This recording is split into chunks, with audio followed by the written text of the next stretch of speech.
You won't believe how an unlikely encounter between a man forgotten by luck and a little dog with an expensive collar could have triggered a movie-worthy twist, proving that true heroes often don't wear capes, but rather golden fur and eyes full of loyalty. Get ready for a story that will warm your heart, and if it touches you, don't forget to like, comment your favorite part, and subscribe for more emotional accounts like this. Could it be possible that destiny weaves its most complex threads in the most improbable settings, uniting souls who, at first glance, would have nothing in common? One chilly afternoon in late fall, the metallic clink of a solitary coin falling into an empty can echoed down the tree-lined street of a historic upscale neighborhood like Beacon Hill before being swallowed by the distant traffic noise. The echo seemed to hang in the air, laden with a melancholy that only those who know the indifference of big cities could feel. It was there, leaning against the wall of a mansion covered in climbing ivy, that Matthew, a 38-year-old man, whose eyes held the bitter wisdom of the streets, spent his days. Resilient by nature, observant by necessity, and with a kindness stubbornly guarded under layers of disillusionment, his internal conflict lay in the daily struggle not to succumb to total cynicism, a flicker of hope that stubbornly refused to die out. The city, with its skyscrapers that scratched the sky like the claws of an indifferent beast, seemed an ocean of concrete and glass, and Matthew, a castaway adrift on a small raft of faith. In the first 2 months of that winter, Matthew's life followed a slow, almost glacial pace. The cold of December and January seemed to penetrate not just his bones, but the city's soul too, making people even more hurried and distant. He had found that strategic spot a few weeks prior, a place where affluent residents passed by and, with them, their purebred dogs, parading like little princes on their gleaming leashes. It was a stretch of sidewalk where the morning sun hit for a few hours, offering a fleeting but welcome warmth, and where the flow of passers-by was constant, but not overwhelming. Among them, Elizabeth Montgomery stood out, a woman in her 50s, impeccably dressed, possessing a haughtiness that seemed carved from marble. Her hair, always perfectly styled, framed a face whose lines told stories of demandingness and little indulgence. Her daily companion was Caramello, a medium-sized mutt with golden fur and incredibly expressive eyes, whom she had adopted in a rare moment of charitable impulse, or perhaps to complete the image of a benefactor she cultivated in her social circle. Caramello, despite all the pampering and the designer collar he wore, seemed more interested in the mundane smells of the sidewalk, the ants marching in tiny armies, and the pigeons risking it all for crumbs, than in Elizabeth's dry, impatient commands. Matthew observed the pair daily. There was no direct interaction, just the silent exchange of glances. He noticed how Caramello's gaze sometimes lingered on him, a canine curiosity that transcended social barriers, a tacit recognition between two beings who, in different ways, felt the weight of loneliness. One time, a bolder gust of wind, one of those that announce winter's arrival with more vigor, carried away one of the few bills Matthew had managed to get that day. The bill, light and fragile, danced through the air like a dry leaf, threatening to disappear into the nearby storm. Drained, before he could react, his movements already somewhat stiffened by the cold and lack of proper nutrition. Caramello, in a burst of energy that surprised even Elizabeth, briefly slipped his loose leash and ran agile, grabbing the bill with surprising gentleness, and deposited it at Matthew's feet, wagging his tail with contagious joy. Elizabeth, more embarrassed by the dog's sudden disobedience than grateful for the act, simply pulled the leash roughly and mumbled a formal apology without even looking at Matthew. But the man saw. He saw the intelligence in the dog's eyes, the kindness in the gesture, and Caramello, before being dragged away, gave Matthew a look that seemed to say, "We're in this together." That small incident was like a seed of light planted in the barren ground of Matthew's heart. Spring arrived, bringing with it the first rains which washed the streets and left the scent of damp earth and renewal in the air. Matthew, noticing that Caramello often seemed thirsty after the hurried walks with Elizabeth, who rarely stopped to offer him water, began to leave a small plastic bowl found in the trash and carefully washed with fresh water near his spot. He did this discreetly before the pair's usual passing time and removed it afterward. Elizabeth never noticed, or if she did, she didn't give it importance. But Caramello knew. He always stopped there, drank eagerly, and his eyes met Matthew's with a gratitude that needed no words. That small ritual, invisible to the world, strengthened the bond between the man and the dog. Matthew remembered the stories his grandfather, an old farmer from the rural Midwest, used to tell about hospitality in the countryside, where a glass of fresh water offered to a traveler was a sacred gesture, a code of honor. Here in the concrete jungle, he practiced his own version of that old custom. Elizabeth, for her part, began to notice a subtle change in Caramello's behavior. He seemed calmer during walks, less anxious. She attributed this to the animal maturing, or perhaps the effect of the expensive organic treats she had recently bought. Little did she know that Caramello's serenity came from the certainty of fresh water and the friendly gaze that awaited him daily. Matthew's hope, once a nearly extinguished ember, now flickered with a bit more vigor, like a stubborn weed that insists on sprouting in the cracks of the concrete. April brought a more intense chill. The nights were particularly difficult for Matthew. One of those freezing early mornings, when the biting wind whistled through the cracks in the buildings like a hungry wolf, Matthew saw Elizabeth leave in a hurry for some nighttime engagement, leaving Caramello in the front garden of the mansion visibly trembling. The dog's shelter was elegant, but poorly positioned against the wind. Moved by an impulse that surpassed his fear of being misunderstood or expelled, Matthew, after Elizabeth had driven off, approached the gate and carefully slipped a large piece of cardboard he used to shield himself from the night chill between the bars, pushing it near Caramello's doghouse. The dog, initially suspicious, soon understood the intention and snuggled gratefully against the improvised protection. Matthew felt a strange warmth in his chest, an almost forgotten feeling of having done something right, something good. However, this growing connection didn't go entirely unnoticed. An elderly and somewhat grumpy neighbor of Elizabeth's, who used to observe the street from his window, misinterpreted Matthew's approach and care for the dog. One day he approached Elizabeth, warning her about the homeless man who was hanging around and trying to lure your dog. Elizabeth, already predisposed to see the worst in others' intentions and worried about the security of her property, became alarmed. She didn't confront Matthew directly, but her gaze toward him became harder, more suspicious, and she started holding Caramello's leash more firmly, quickening her pace when passing him. Matthew's heart sank. The small light of hope seemed to flicker. The obstacle of social distrust, so common in his life, rose up again. May arrived, and with it, Mother's Day. Matthew watched families passing by, laden with flowers and gifts, and a particular melancholy struck him. He had no family to call, no gifts to give. It was around this time that he began to notice a strange man loitering around the neighborhood. Unlike the usual residents, he wasn't walking dogs, wasn't jogging, just observing the houses, especially Elizabeth's, with an intensity that made Matthew uncomfortable. His instincts, sharpened by years of living on the streets, screamed danger. He subtly tried to alert the neighborhood's private security guard, a friendly gentleman named Mr. Henderson, with whom he exchanged a few words.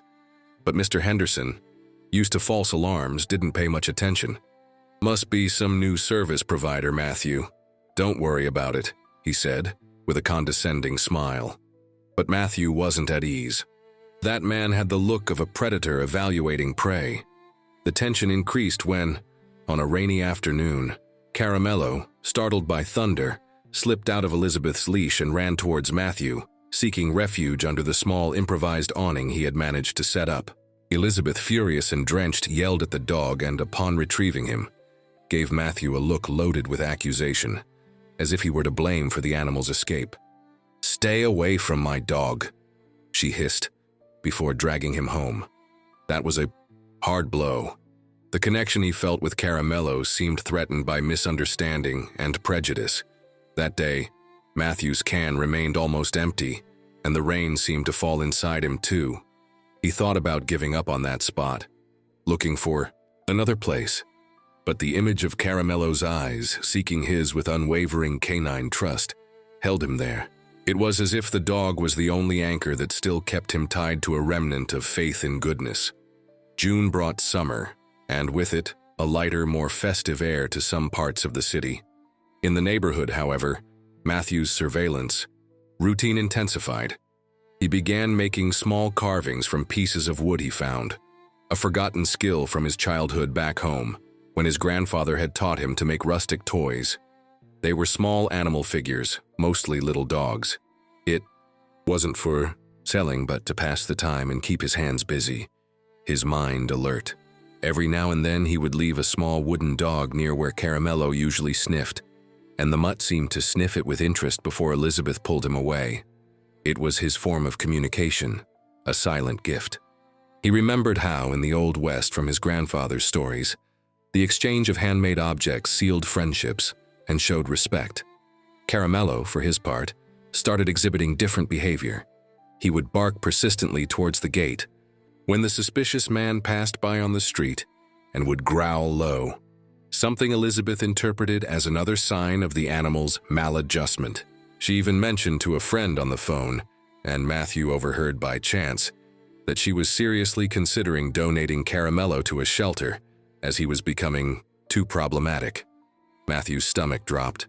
The idea of Caramello, his silent friend, being taken to an unknown, perhaps hostile place was unbearable. This was a new obstacle, an internal dilemma. Should he break his silence and try to intervene, risking humiliation or arrest? Or should he passively watch his friend's fate be sealed by his owner's ignorance? That thought was like a shadow hanging over his already fragile hope. Winter truly set in January. The nights were long and cold. Matthew, using his meager savings, bought a slightly thicker blanket at a second-hand store. It wasn't much, but it made a difference. He also noticed that the suspicious man seemed bolder, getting closer to Elizabeth's house, studying the schedules, the entrances. Matthew felt a knot in his throat. He tried talking to Mr. Henderson, the security guard again, describing the bar's behavior in more detail.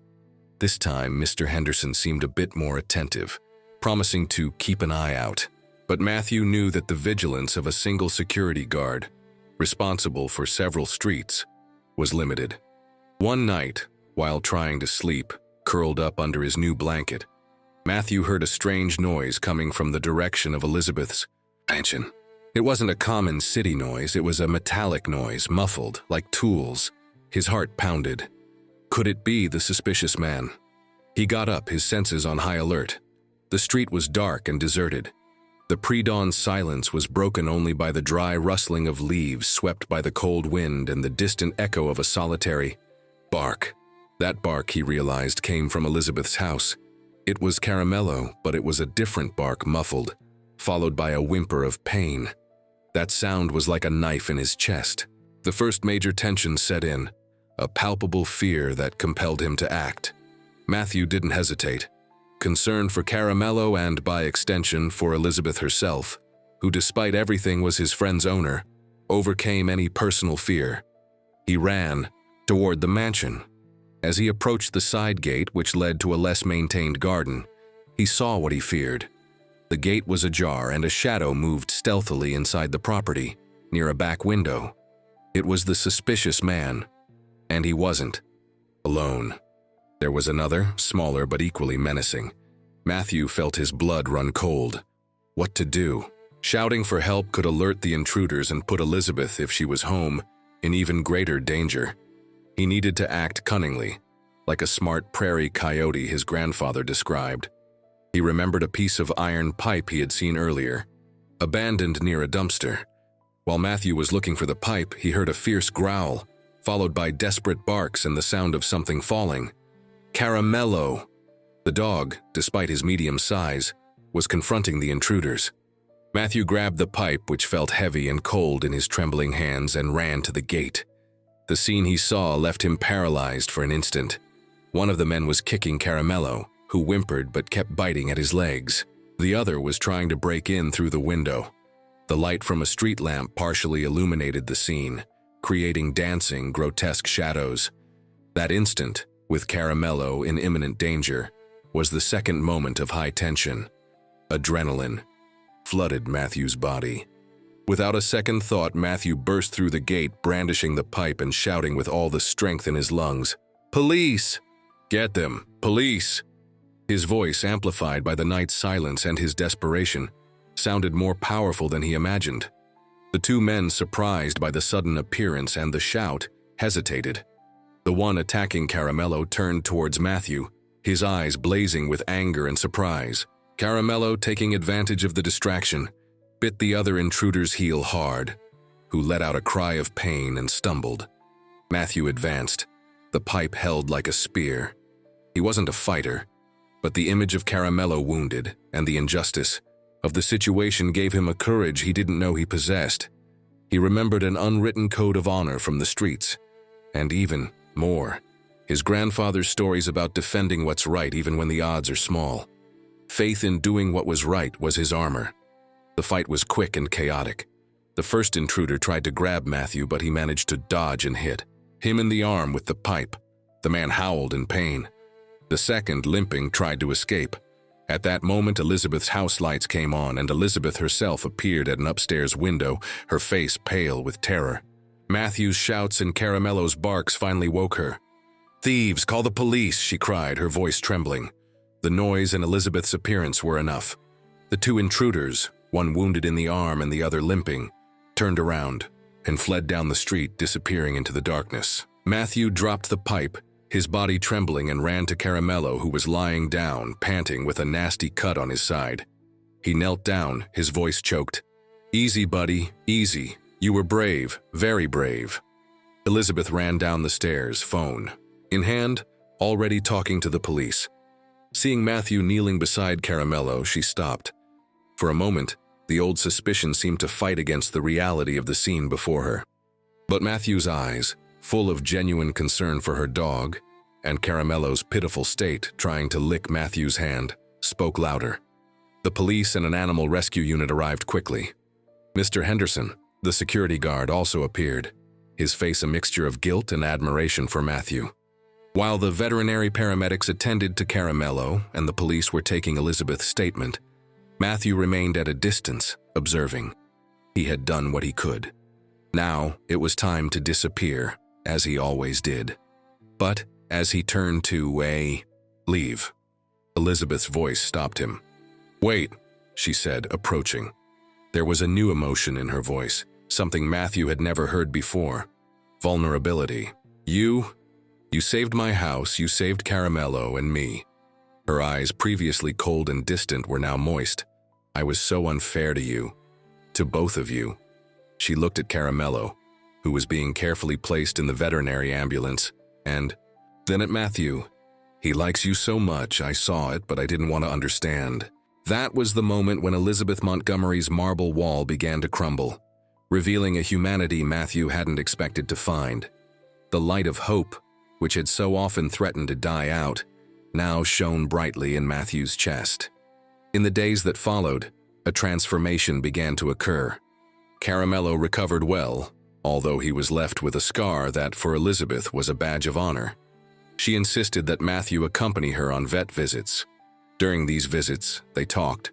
Matthew, with his simplicity and wisdom of the streets, spoke little of himself, but much about loyalty, about observing the world, about the importance of small gestures. Elizabeth, for her part, began to open up. She spoke of her loneliness since her husband passed away and her children moved abroad, of how rigidity had been her armor against a world she also saw as hostile. She confessed that she had adopted Caramello more for image, but that the little dog, with his stubbornness and unexpected affection, had begun to melt her frozen heart, a process that Matthew's intervention had dramatically accelerated. She discovered that the grumpy neighbor had a history of fabricating stories and causing trouble on the street, a community secret that was only now coming to light for her.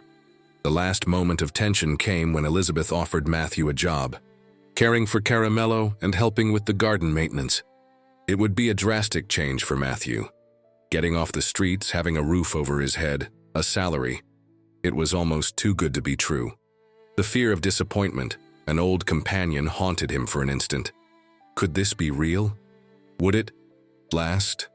But then he looked at Caramello, who wagged his tail beside him, and at Elizabeth, whose smile was now genuine, and faith, that stubborn seed, blossomed in his chest.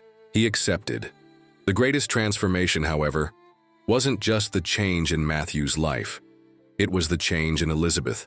She started getting involved in projects to help people experiencing homelessness, using her influence and resources to make a difference. She learned from Matthew about the dignity that exists even in the face of the greatest adversity, about the resilience of the human spirit. She understood that true charity wasn't an impulse to maintain an image, but a genuine connection with others. Matthew, with his new routine, didn't lose his essence. He remained observant, but now his wisdom was shared. He helped create a small community garden in the neighborhood, where neighbors, including the previously grumpy one who profusely apologized, exchanged seedlings and stories, rescuing a bit of that spirit of cooperation his grandfather had cherished so much. The rituals of hospitality now happened in cafes and park benches with conversations and smiles. The code of honor was the mutual respect that blossomed. The following autumn found Matthew no longer leaning against a mansion wall, but walking beside Caramello through the park, both with a different sparkle in their eyes. Elizabeth often joined them. The empty can and the melancholy echo of the solitary coin were just a distant memory. In their place, there was the sound of laughter, Caramello's happy barks, and the rustling of leaves under their feet, announcing not an end but the beginning of a new cycle. Kindness, once a stubbornly guarded flame, was now a flowing river, following its course, transforming the arid landscape of indifference into a garden of new possibilities. And it had all begun with the look of a dog and the courage of a man who refused to let hope die.